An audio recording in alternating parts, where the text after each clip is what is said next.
Welcome to the Women's Fitness and Health Revolution podcast. There is so much noise on the interweb these days about what women should and shouldn't be doing when it comes to their fitness and health. Not only is it all too often tied to shame and fixing our bodies, it can also be incredibly detrimental to our health and wellness overall. The Women's Fitness and Health Revolution podcast sorts through the BS and offers advice and actionable tactile steps to support and build a better relationship to your amazing body through every stage of womanhood. It aims to break the cycle of keeping women in the dark about their extraordinary machines and revolutionize the way we move, eat, and live so that our daughters and our daughters' daughters look in the mirror and feel exactly what they are: fierce, beautiful, and capable of everything. The revolution starts here. Hello, and welcome to, well, kind of feels like welcome back to the Women's Fitness and Health Revolution podcast. Happy Pride Month, everyone. It's the most wonderful time of the year. Gosh, I love Pride Month. And I hope that you are out in the world right now celebrating exactly who you are and advocating for those who don't necessarily always have the option to sail through life unscathed by bias or bigoted lawmakers or bullying or disownment from their families or whatever. Being there for each other. That is what I hope we are doing. And I am sending so much love and just all the hugs to anyone out there who is spending this month sort of feeling frightened or alone or uncertain for any reason. And I promise you that you are not. You are not alone, no matter how it feels right now. And if you do need a shoulder, please, please, please consider reaching out. I would love to hear from you. Big old smooch to each and every one of you. Y'all, it has been a moment and a half, and I am thrilled to be back with all of you. Holy buckets. And I'll tell you what, we are just hitting the ground running with a big old mammoth of an episode.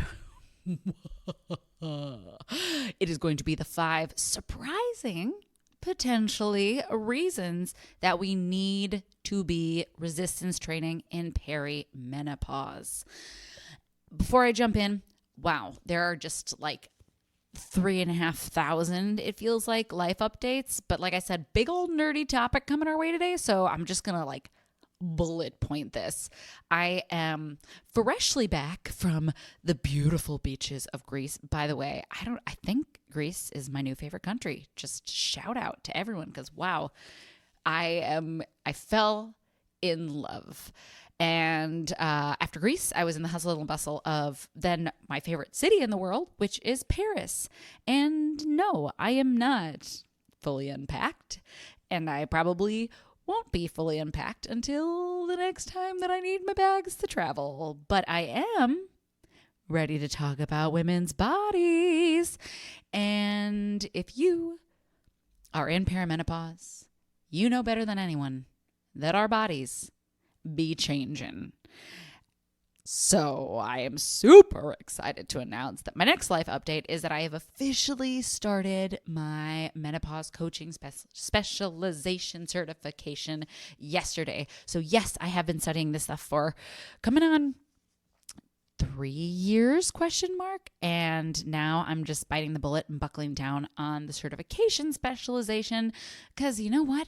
The more tools I have, the better I can help all of you. And I have been wanting to do this particular program for a while, but I haven't had the time with management, which brings me to my third life update. I'm officially no longer managing, as I mentioned in my last podcast. And now that I'm back on this side of the pond, I am up and running with consults and applications for women 40 plus for the new small group personal training coaching programs.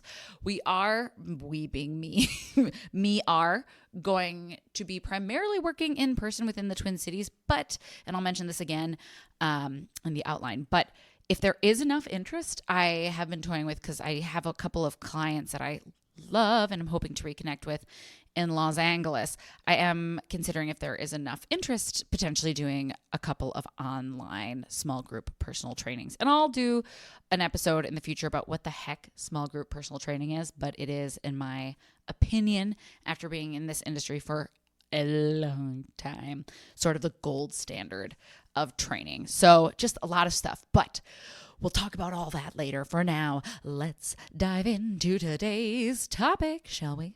The 5 probably surprising reasons we need to resistance train in perimenopause. And let's be real, in pre, in post, but especially in perimenopause.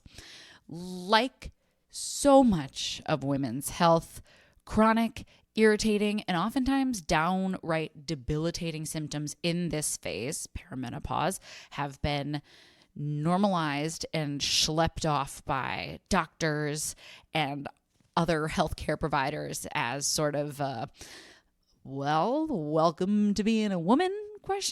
Leaving millions of women every single year gaslit into suffering in silence without a solution to not just feeling better, but understanding or even feeling in control or even just understanding how their body is working. And that means that we can't feel badass going into this incredible second half of our life. So we're just sort of left there hanging out to dry. And if you've spent any time around this here podcast, probably comes as no surprise that much of what puts us in this driver's seat is lifestyle, or are rather lifestyle choices. Not all of it, of course, is contributed to lifestyle choices. A lot of them are, but things like genetics, socioeconomic environments, past trauma, these have been shown to, in studies, to affect everything from how soon we enter perimenopause to the severities of our system. But even when the deck seems seemingly stacked against us, there can be many a therapeutic day-to-day choice that can help you get back into said driver's seat when it comes to your health, your perimenopause transition, and aging strong and optimally. But as always, simple to understand doesn't necessarily translate to easy for to implement. Nutrition, stress reduction, better quality sleep, hormone replacement therapy, exercise. On paper, we can say, sure, it makes sense. But it takes time and practice to create habits that stick without restricting or making us dread having to do something for the next X amount of decades we have left, right? Because it's one thing to be like, yes, I can do this, I can do everything, and just white knuckle until we die, and thriving in the second half of our life. And my goal for you is always to thrive. And while resistance training is a non-negotiable for quality of life as we age, and TBH, like any point in our lives, right? I do want to reinforce that resistance training does not have to take up hours upon hours of your life. A lot of what we're going to talk about, the benefits, are achievable with 2 30-minute workouts every week starting out. Eventually, we do need to make our way up to around 3 weekly workouts as sort of that baseline. That's the goal. But right off the bat, and for the first, I don't know, even couple of years, if that's just what you feel like you need, you're going to start seeing improvements by implementing those 2 30-minute workouts, because thank you, newbie gains. Your body's just going to be happy to be moving and grooving. But that being said, simple concept, not so simple easy implementation, right? Even 2 30-minute sessions can feel really daunting, especially when we're trying to do it on our own. And while, like everything with lifestyle changes, it's about progress, not perfection, I think it can be wildly helpful and motivating to know why it's worth working into your life. I find personally, and I find a lot of my clients are more inclined to commit wholeheartedly when they know why they're doing something, right? It's one thing to be like, 2 workouts a week. You're like, great. And then it's like 2 workouts a week and here's why. And you're gonna see after these 5, you're gonna be like, Kinsey, I'm never going back again. Just kidding. Life's a flux. Have you guys missed me? Because I sure missed you. I got off topic. Let's get back on. Like I was saying, though, I do have a feeling that by the end of this episode, or at least a hope, that one of these reasons is going to resonate strongly enough with you that you're going to have that motivation to pick up a dumbbell and take care of that beautiful machine of yours. And P.S., not sure where to start? I got you. After you're done listening to this here podcast, go ahead and peep the show notes. I've got that free beginner's guide to strength training for everything you need, including example workouts to get you started at home. And like I mentioned, if you're feeling for whatever reason, maybe you're new to exercise, maybe you want that accountability, you've tried getting started on your own before and it just hasn't stuck, maybe you're afraid of injuring yourself, you're not sure how to get started, literally whatever. Like I mentioned at the top of this episode, soft launching small group personal training. So reach out to me. You can hit me up, kinsey.does.the.fitness on Instagram. That's kinsey.does.the.fitness, or email me at kinsey.dement@gmail.com. Let's set up that consult call, see if we're a good fit, and get you moving. Okay, enough of that. Shall we dive into these 5 topics?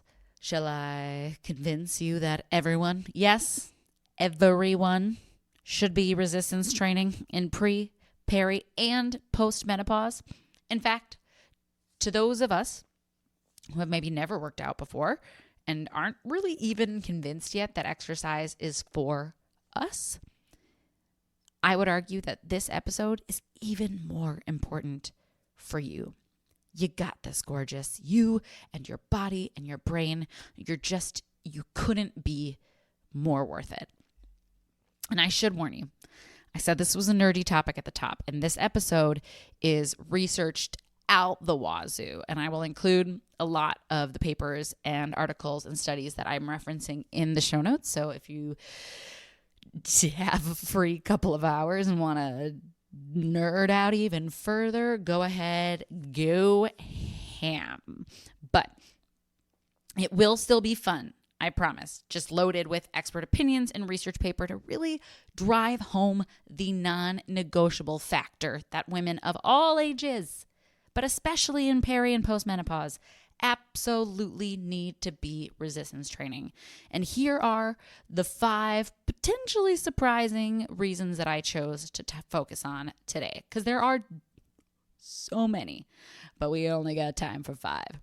The first one, kind of a broad topic, but muscle is body armor. Shout out Dr. Gabby Lyon. Starting with this one, it's a bit of a cheat because it's going to be kind of an umbrella for some of the upcoming reasons. So just bear with me. But WTF does it even mean, that body armor comment, right? And I mean literally, it is armor that helps prevent against chronic illness, chronic disease, all-cause morbidity in just about every age or area of aging. It helps to improve insulin sensitivity. It improves bone mineral density. It reduces risk of cardiovascular disease, which is the number 1 cause of death for women over 50. It improves functional movement capacity and mobility. It decreases the risk of dementia. It reduces the risk of hypertension, high blood pressure.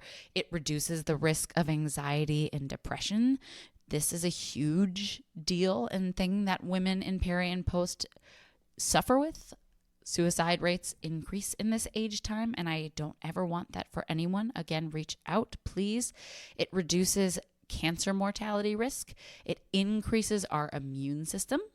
Skeletal muscle, it acts as an endocrine organ, hormonal organ. It secretes factors termed cytokines, and those are proteins that are released by our skeletal muscles, which are capable of cross-talking with other organs, such as bone, brain, adipose tissue, organs and tissues, I should have said.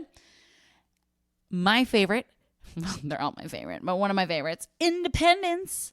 Having healthy muscle on our skeleton That body armor means being able to be an active participant in our own lives. And for so many folks, we head into retirement sick and under-muscled, and the result is that all of those things that we promised we'd do for ourselves once we retired, travel the world, hike Mount Kilimanjaro, spend time playing with our grandkids, whatever it is for you, suddenly, after decades of working yourself, those things that you promised are unavailable, and you deserve better. Muscle, it gets you there. Sarcopenia, this is a big one. Components such as muscle strength and mass decline with age. Muscle mass decreases by approximately 3 to 8% each decade after the age of 30 and accelerates after the age of 60. Studies have also found that there does seem to be a sex difference in the rate of decline in muscle and strength, where women unfortunately experience greater declines than men, especially after and during menopause. So if we're using this image of this knight, this badass lady covered in armor, think of it this way. The more muscle we have on our skeleton as we age, the fuller our suit of armor in preventing any and all of the above. Convinced yet? No? Fine. I've got a lot more pages of this outline to go, so let's keep chatting. Number 2, resistance training improves bone density. According to the National Institute of Health, without intervention, bone loss can be up to 1 to 3% per year of our bone lost after the age of 50. And my ladies, unfortunately, we are prone to losing a third more than men on average. Osteoporosis, which means porous bones, is a progressive condition in which bones become structurally weak and become more and more likely to fracture and break. And according to the Bone Health and Osteoporosis Foundation, and I quote, being female puts you at a risk of developing osteoporosis and broken bones. Here are some facts. Of the estimated 10 million Americans with osteoporosis, about 8 million, or 80%, are women. Approximately 1 in 2 women over the age 50 will break a bone because of osteoporosis. No, thank you. The foundation continues to go on with a woman's risk of breaking a hip due to porous bones is equal to her combined risk of breast, uterine, and ovarian cancer. Women, we sustain 75 to 80% of all hip fractures, and as a lot of us have probably heard, and is unfortunately a truth for older populations, a hip fracture often marks the end of independent living and admission into a nursing home, and oftentimes can also lead to death. So, osteoporosis doesn't just cause that curved spine that often comes to mind when we think of it, or even just uncomfortable or painful bodies. It is a deeply serious threat to an aging woman's ability to live an independent and self-directed life. At the end of the day, personally for me as a woman, one of my number one motives for resistance training at this point in my life and making choices outside of resistance training that promote a healthy lifestyle is my autonomy.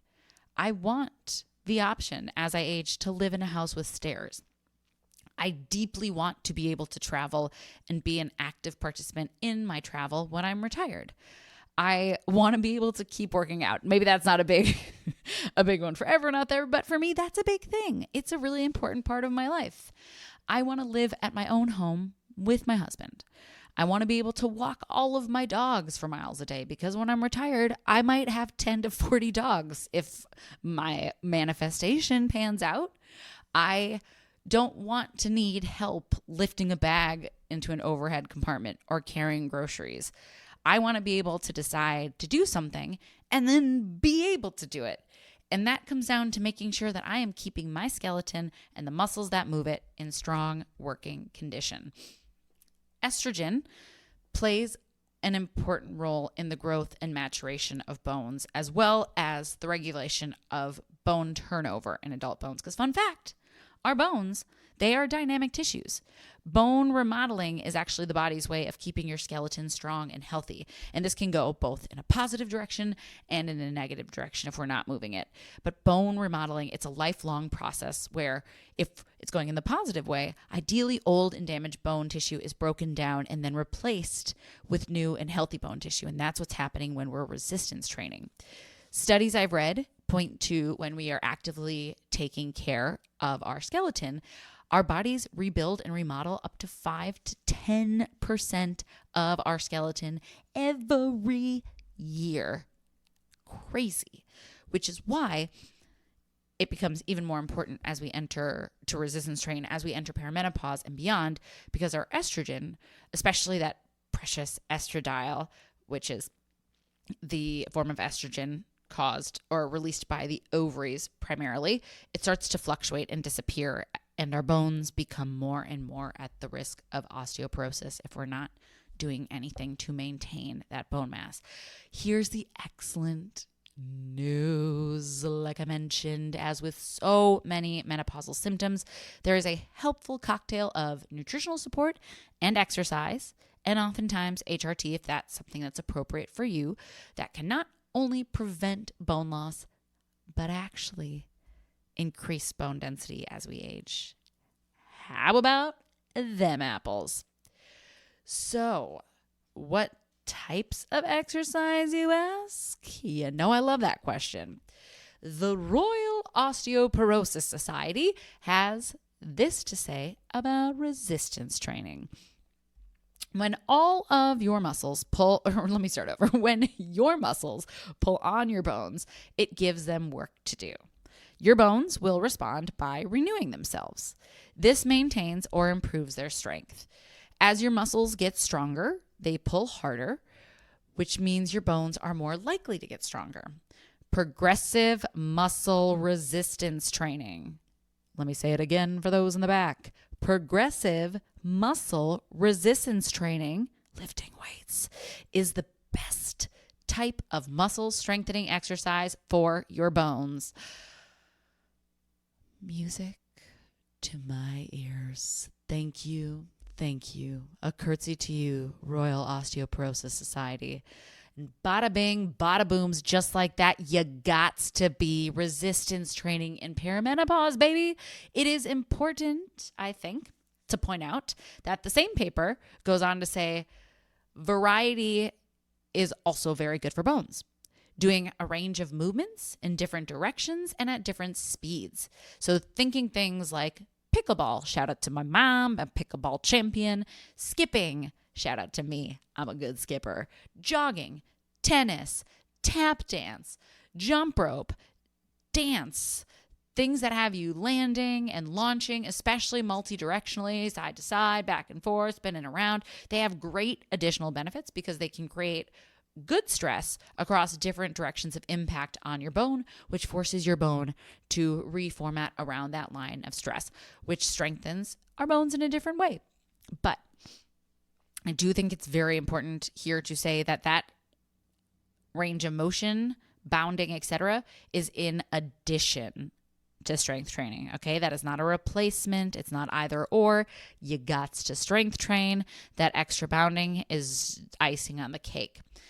The extra cool thing is that you get these bone benefits from just those 2 to 3 weekly resistance training, sessions, especially when you're starting out.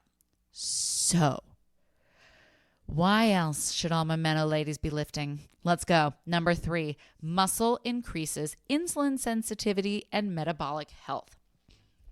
Estrogen, again, primarily estradiol, that ovarian form of estrogen, plays a major role in keeping us insulin sensitive, aka our body being able to use insulin to uptake glucose from our blood.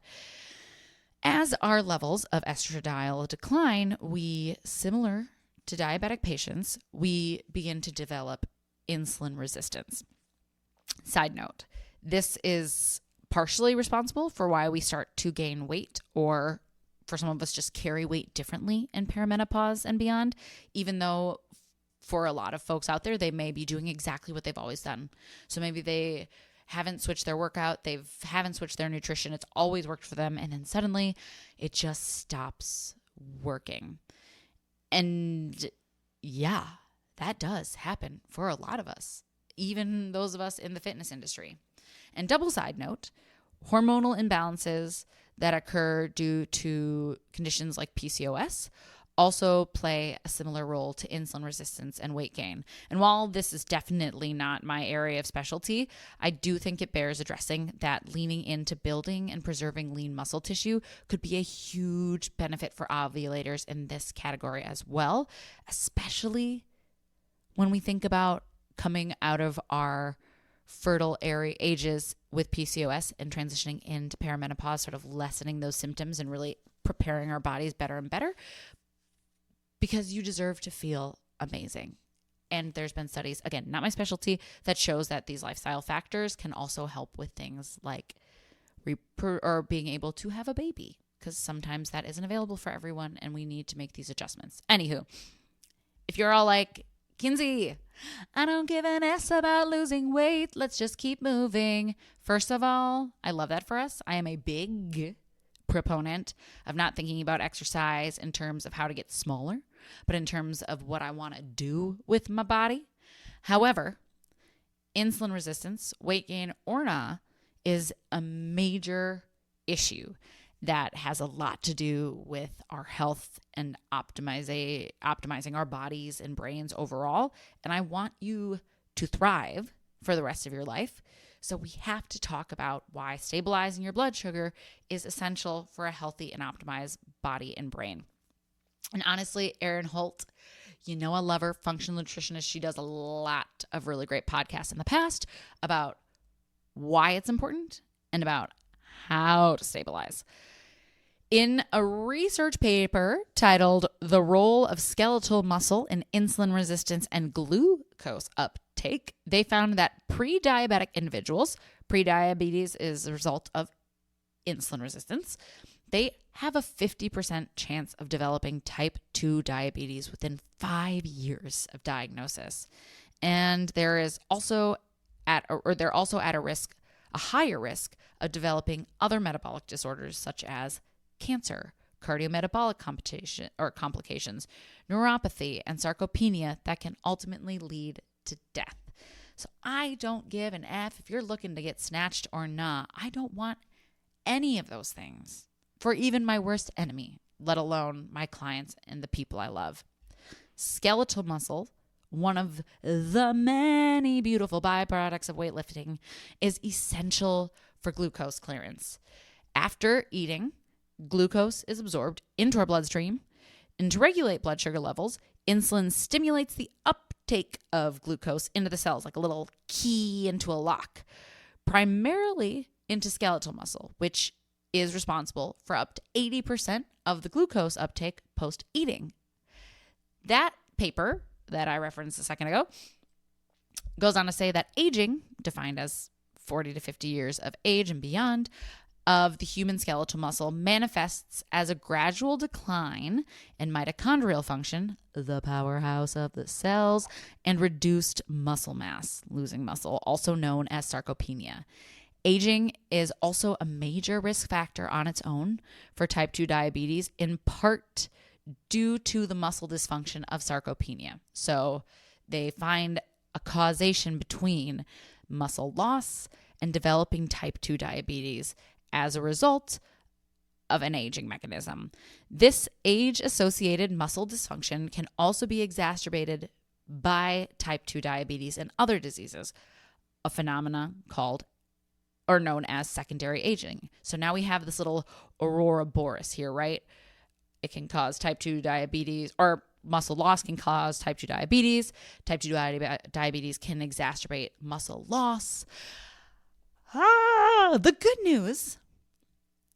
good news, although there is no way currently to slow the mechanisms of aging, secondary aging can be circumvented or delayed with increased physical activity or exercise.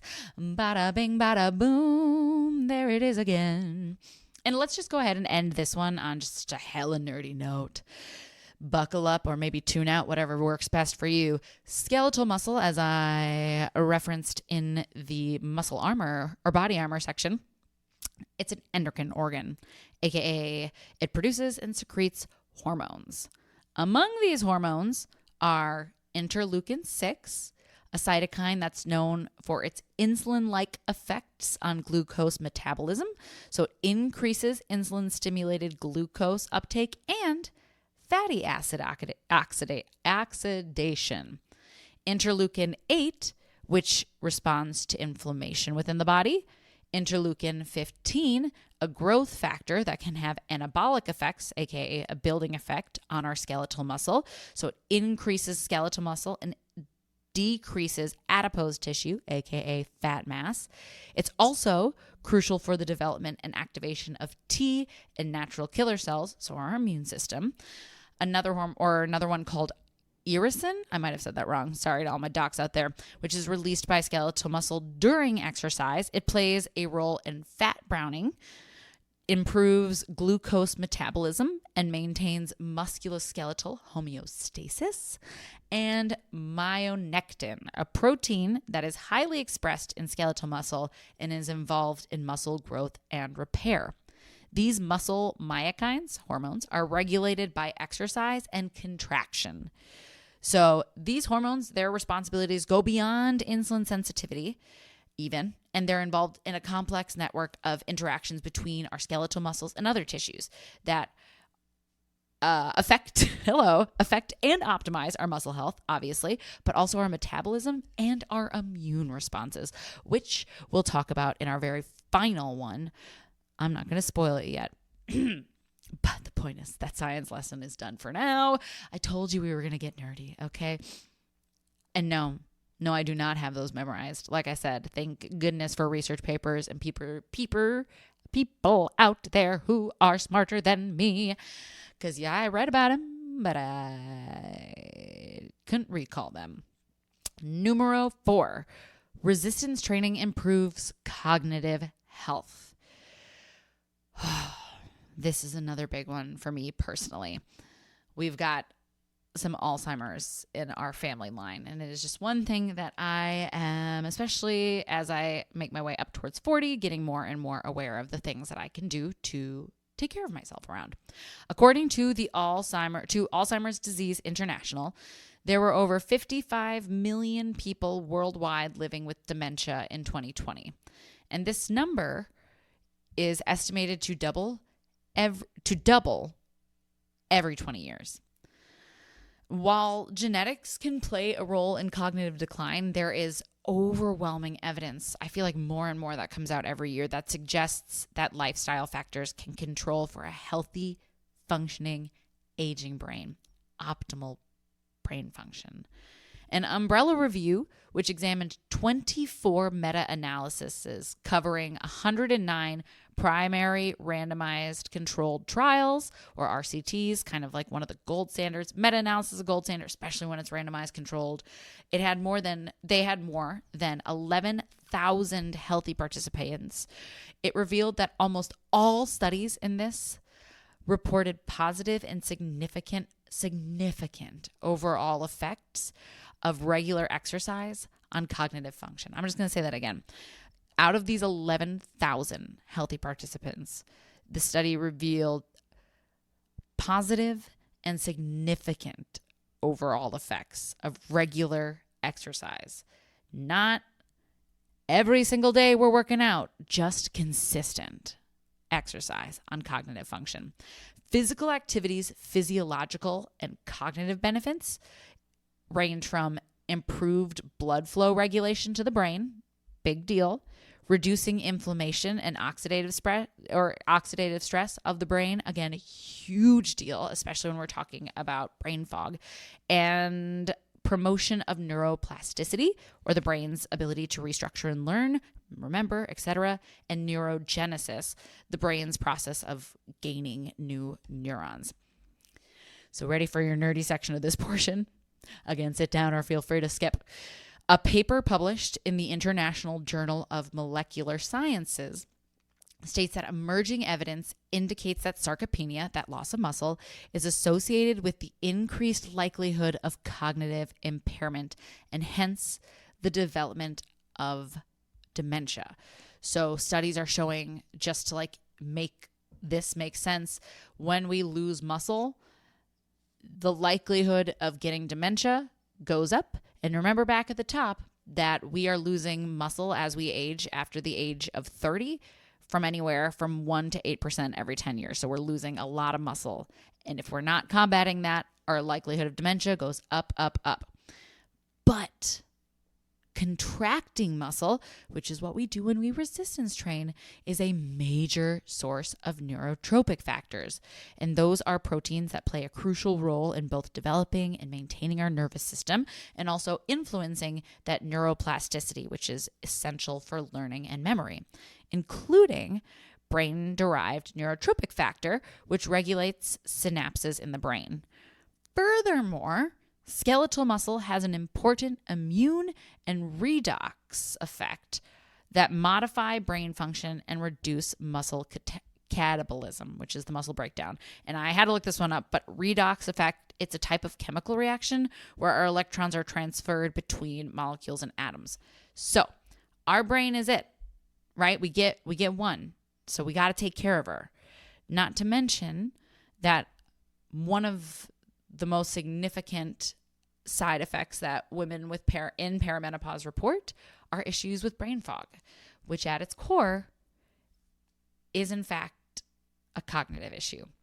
So moving, especially resistance training, that muscle contraction is shown to have a connection with decreasing your likelihood of dementia.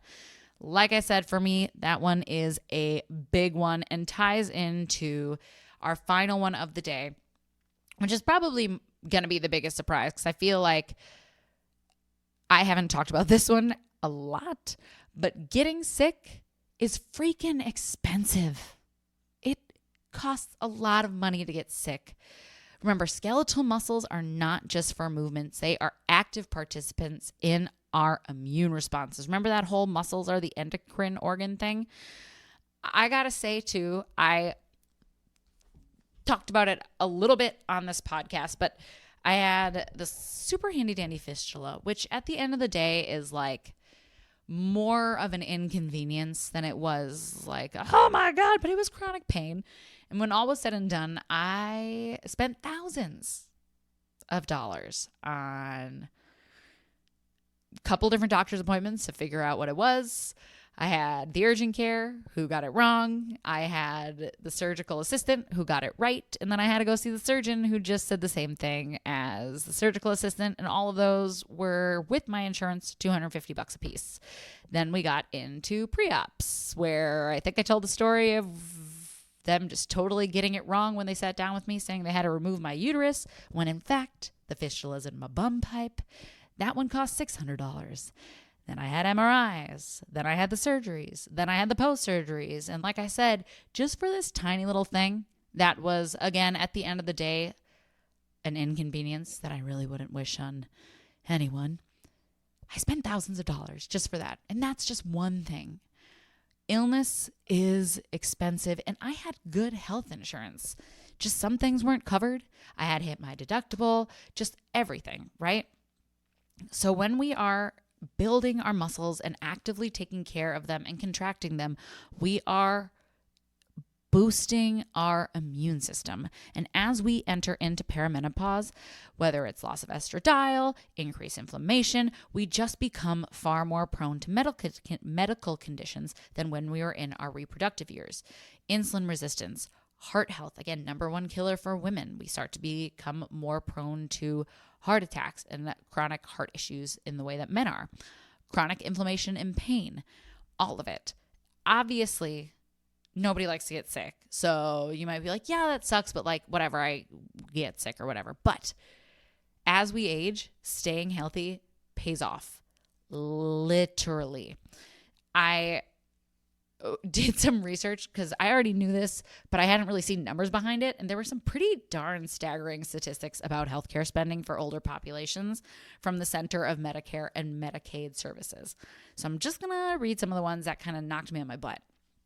So this one's just kind of general, but national health expenditure grew 7.5% to $4.9 trillion with a T, $4.9 trillion hairs in 2023, which breaks down on average to $14,570 per person and accounted for 17.6% of gross domestic produce.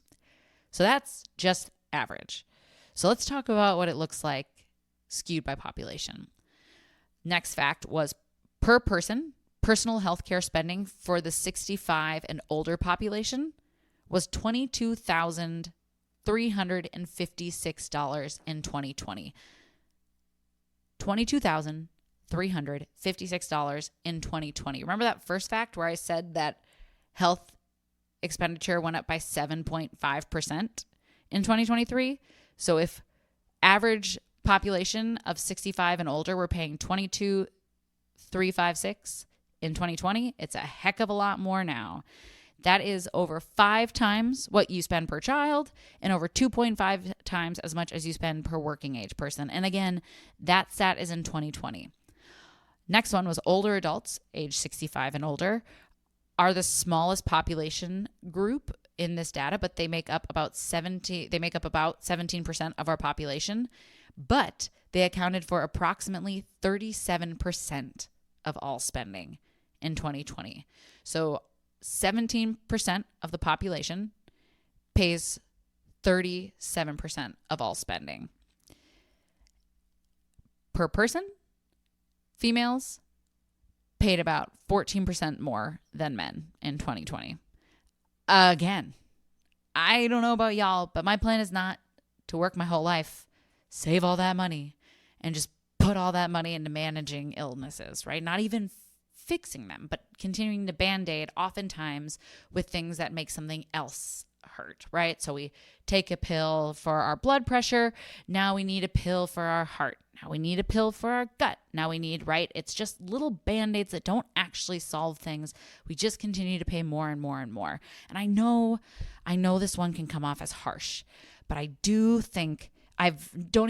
know this has been something before I even got into working with the perimenopause population. This has been something that has been one of the biggest reframes that I think we need to do for ourselves when it comes to investing in our health today. Preventative measures, that taking care of ourselves before the presence of a disease state, is vastly less expensive than being sick.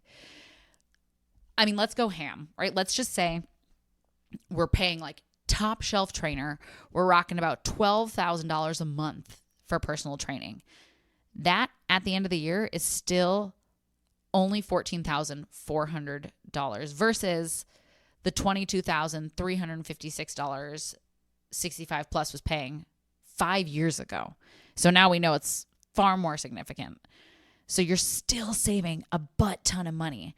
And that $1,440, that's the way upper end of personal training, right? Which is another reason, and again, we'll do a whole episode on this, why I love the small group personal training model, because I run a model with the same level of attention as a one-on-one trainer for less than half that price. The point is, I know because I've talked to thousands of people literally at this point working within gyms, I've heard time and time again, one of the number one reasons people don't or decide not to work with a trainer, not to sign up for a gym, is it's hard for them to picture how it fits financially with their life. We've never budgeted it before. I get it. It makes sense.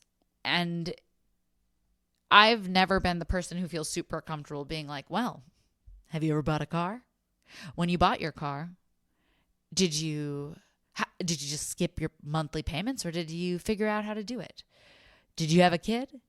Did you figure out how to pay for your kid, or did you let them fend for themselves? Like, obviously, you could do those comparisons, right? Because we all have these things that we pay every month. And maybe at first we're like, ooh, that's a lot of money.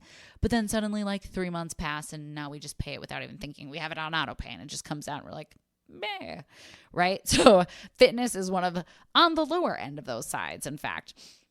But still, any new expense is going to feel kind of like, especially if we don't really understand why it's important to invest it. And an investment in health and fitness is an investment in your longevity, right? If we aren't investing now, we're going to be paying for it in the future versus saving it in the long run. And saving big time. Big time. It really pays to be healthy.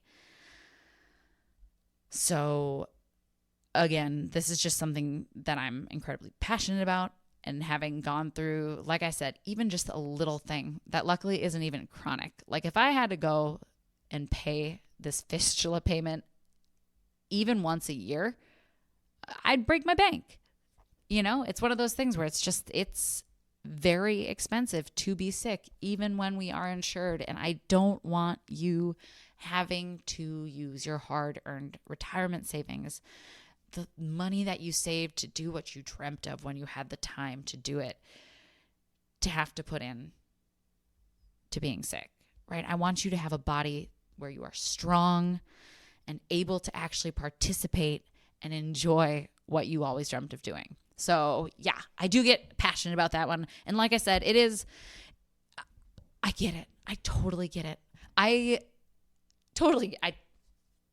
Yes, I understand. And also, I do invite you just to take a moment and sit and play out what the future looks like if we don't take care of ourselves, or even think about a time you were sick, right? Sometimes we just need to like have a lived in experience to be like, oh yeah, that was hell expensive. And if you don't have one, like, thank goodness you don't.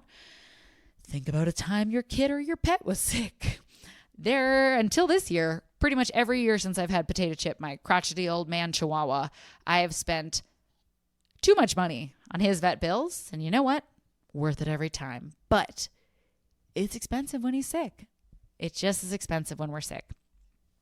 Anyway, thriving. That's what I want for you. Thriving, optimal longevity.